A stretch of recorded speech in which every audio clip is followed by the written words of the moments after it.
नमस्कार दोस्तों। स्वागत है आपका मनोज एकेडमी में। तो एक नई वीडियो के साथ हम फिर हाजिर हैं और आज की गेस्ट है हमारे साथ। वो आपको खुद बताएंगे अपना परिचय। और आज की वीडियो दोस्तों थोड़ी सी मोटिवेशनल होने वाली है, और जो लोग सी टेट की तैयारी कर रहे हैं और जिनके एक दो नंबर से रह जाता है, तो ये वीडियो पूरा देखना। इसमें आपको शालिनी जी बताने वाली हैं कि किस तरह से उन्होंने एग्जाम को क्रैक किए हैं, और एक नहीं दो नहीं, तीन तीन बार बोथ पेपर। तो पहले इनका परिचय ले लेते हैं, कहाँ से हैं ये, और इनका नाम तो मैंने आपको बता ही दिया है। तो स्वागत है शालिनी जी आपका।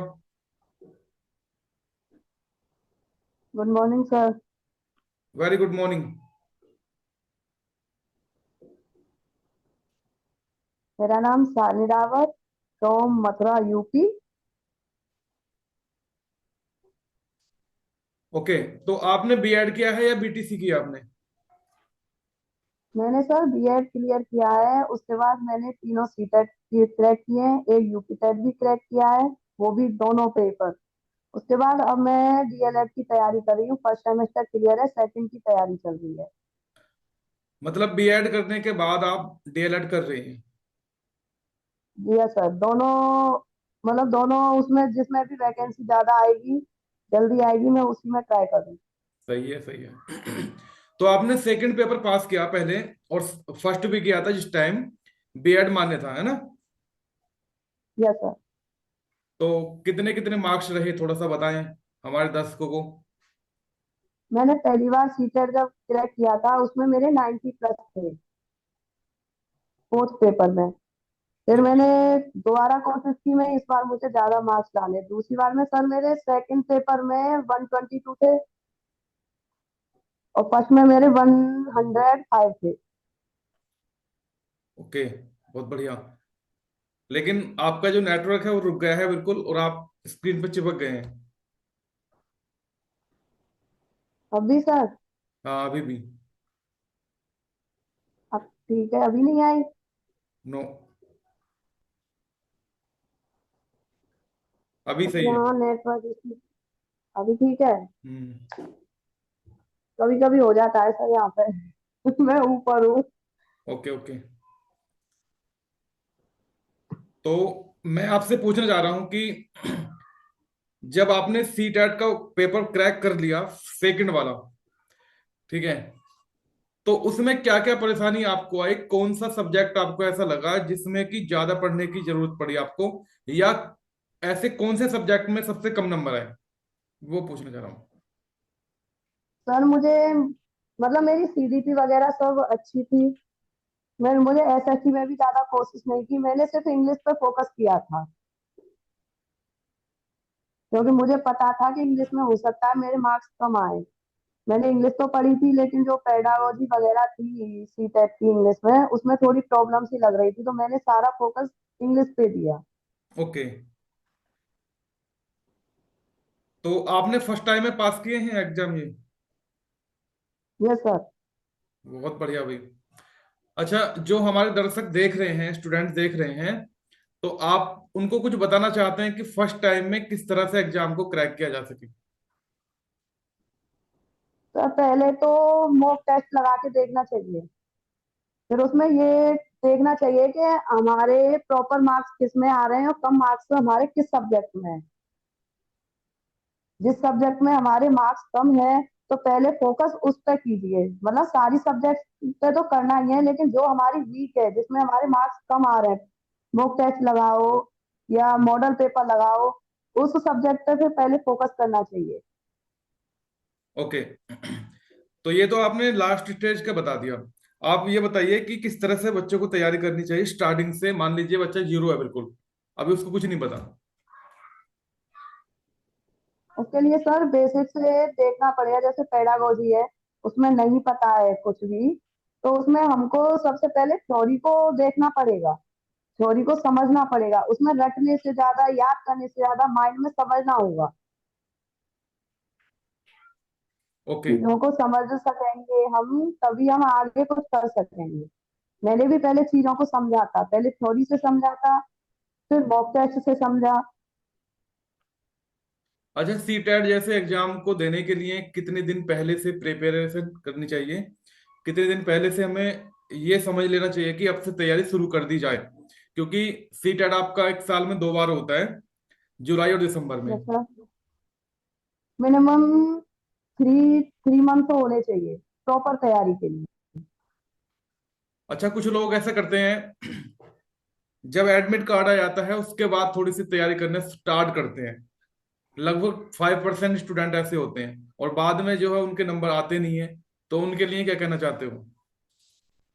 उसमें सर ये है, अगर जिसके पास टाइम नहीं है, टाइम सर मेरा भी बहुत बिजी शेड्यूल है, लेकिन मैं फिर भी काम से मैं घर भी संभालती हूँ, सब कुछ करती हूँ, उसके बाद भी मैं टाइम निकालती हूँ। तो इसके लिए जिनके पास टाइम कम है, तो जो पढ़ा हुआ है उसी को समझना पड़ेगा। तो जैसे 15 दिन बचे हैं सीटेट में, तो नया नई चीज न पढ़ के जो पढ़ा हुआ है उसी को एक बार समझना पड़ेगा। अच्छा, कितने घंटे पढ़ना चाहिए वैसे? तो कम से कम 3 से 4 घंटे, अगर इतना टाइम नहीं है तो रात को 2 घंटे तो मिनिमम एकांत में बैठ के निकाल ले, जिससे कि डिस्टरबेंस ना हो और चीजों को समझ सके। ठीक ठीक। अच्छा, आपने जब तैयारी करी थी तो क्या आपने टाइम टेबल बनाया था? नहीं सर, मेरा कोई टाइम टेबल नहीं था। मुझे ये पता था कि मुझे घर मतलब काम से मतलब कुछ जिम्मेदारियां होती हैं, उनसे फ्री होके मुझे जब टाइम मिलता था, मैं उस टाइम को किसी चीज में, मोबाइल में या किसी फालतू चीज में वेस्ट ना करके मैं सीधा स्टडी पे बैठती थी। होता ऐसा है ना मुझे कि, जब भी टाइम मिलता था। जी, ऐसा होता है कि जब हमें मोटिवेशन आता है तो हम टाइम टेबल तैयार कर लेते हैं और उसको 1 से 2 दिन तक फॉलो करते हैं, लेकिन तीसरे दिन वो गायब हो जाता है, क्योंकि हमें उस तो ये तो टाइम अपने समय नहीं मिलता। ऊपर है। ये, ये तो अपने ऊपर है, बच्चा कैसे अपना वो कर रहा है। मानो 2 दिन वो पढ़ रहा है, फिर तीसरे दिन उसने छूट कर दी, तो ऐसे तो नंबर आने से रहे। जो पहले दिन रूल बनाया है उसी पे चलना पड़ेगा। हम्म। मैंने सर पता है कैसे कैसे स्टडी की है। मैंने बहुत स्ट्रगल किया है। मैं किचन में काम करती हूँ ना, तो मुझे जैसे थ्योरी की वीडियो देखनी है या कोई लाइव क्लास आ रही है, मैं किचन में काम करते करते वीडियोस देखती हूँ। एग्जाम टाइम में मैं ऐसे टाइम निकालती हूँ। बहुत बढ़िया। तो शालिनी जी का कहना यह है कि जिनको समय नहीं मिल पाता है तो वो थोड़ा सा समय जो है एडजस्ट करना पड़ता है। अब इन्होंने कहा कि खाना बनाते यस समय भी सर। मोबाइल पास में रख दिया, उस समय टाइपिंग नहीं हो रही, मतलब कमेंट नहीं कर रहे, कोई मैटर नहीं है, लेकिन समझ में तो यस आ सर, रहा मैं कमेंट ऑफ करके क्लासेस देखती थी, सारा फोकस करती थी। क्योंकि मुझे कभी बाहर रहना पड़ता है, जैसे मैं घर रहूं तो मुझे टाइम मिल जाता था, लेकिन जैसे मैं पापा के पास ज्यादा रहती हूँ, तो मुझे यहाँ पे खाना वाना भी करना पड़ता है, सब करना पड़ता है, तो मैं ऐसे टाइम निकालती हूँ स्टडी के लिए। है। बिल्कुल बिल्कुल, बहुत बढ़िया। तो इसका पैटर्न क्या रहता है, मतलब सी टेट में जो सेकंड लैंग्वेज होती है, इंग्लिश और संस्कृत, तो उसमें बेटर क्या चीज रहेगी, मतलब स्टूडेंट्स को क्या सिलेक्ट करना चाहिए? ये तो सर अपनी अपनी क्वालिफिकेशन के ऊपर है। जिसने शुरू से इंग्लिश पढ़ी है, जिसने संस्कृत को देखा भी नहीं है, उनके लिए तो इंग्लिश ही बेटर रहेगी। लेकिन जिन्होंने इंग्लिश ना पढ़ के, अगर जिसने संस्कृत ना पढ़ के हिंदी पे भी फोकस किया होगा, जैसे इंग्लिश नहीं पढ़ी, संस्कृत नहीं पढ़ी, हिंदी पे फोकस किया होगा, उसके लिए संस्कृत बेटर है। ओके। बस कुछ वर्ड ही बदल जाते हैं, लेकिन जब हिंदी को किसी ने बेटर किया है तो उसके लिए संस्कृत का ऑप्शन ठीक है। बढ़िया। अच्छा, ये तो हो गई हमारी तैयारी का मैटर जो है पूरा। अच्छा, एक बात और है, आपका जो वॉइस है थोड़ा ब्रेक भी कर रहा है और रुक रहा है आपका फेस।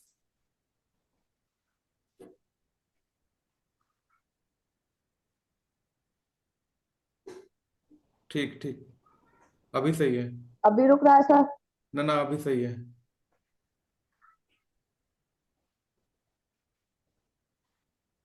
जो घरेलू महिलाएं तैयारी कर रही हैं सी टेट की या टेट की या कोई अदर एग्जाम की, तो उनके लिए आप क्या सजेशन देना चाहते हैं? क्योंकि उनके पास समय नहीं मिल पाता, जैसे कि खाना बनाने का, बच्चों को तैयार करना, ऑफिस वगैरह जाते हैं, तो उनके लिए खाना वगैरह बनाना, तो कुछ कहना चाहते हैं आप?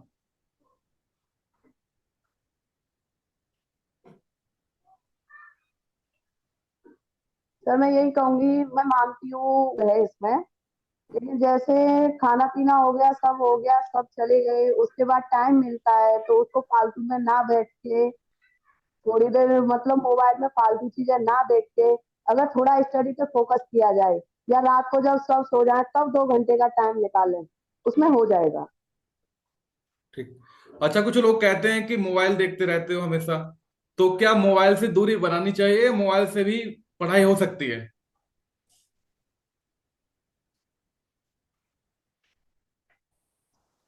सब मोड लेते हैं पढ़ाई के लिए, लेकिन पढ़ाई ना करके गेम्स देख रहे हैं या रील्स देख रहे हैं, उनके लिए तो मोबाइल से पढ़ाई होना असंभव है।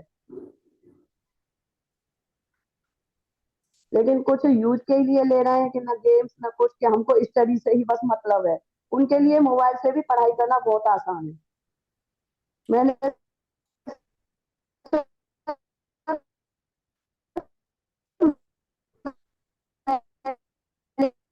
भी बुक्स के साथ के ऐसे मैंने भी मोबाइल से तैयारी की है।